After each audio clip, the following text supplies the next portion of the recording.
Hi friends, welcome back to our channel. ఇది వచ్చేసి మామిడికాయ తురుము పచ్చడి అండి. అసలు ఎంత బాగుంటుందంటే పుల్ల పుల్లగా ఒక పుల్లటి మామిడికాయని తీసుకొని చక్కగా దానికి పీలంతా తీసేసి చక్కగా తురుముకొని దాన్ని ఒక దాంట్లో కొబ్బరి ముక్కలు ముక్కలుగా కోసుకొని మిక్సీ వేసుకోవాలి. ఆ మిక్సీ పట్టిన కొబ్బరి, ఈ మామిడికాయ తురుము అన్నీ ఒక దాంట్లో వేసుకొని అందులో కాస్త ఉప్పు, కారం, కాస్త మెంతిపిండి వేసుకొని శుభ్రంగా కలుపుకోవాలి. ఈ పచ్చడి చక్కగా స్టోర్ ఉంటుందండి. ఓ డబ్బాలో వేసుకొని ఫ్రిడ్జ్లో పెట్టుకొని చక్కగా తినచ్చు.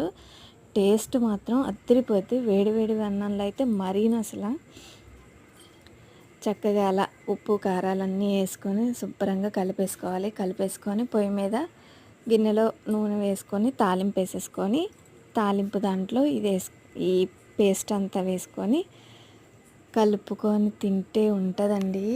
ఆహా, మంచిగా ఉంటుంది.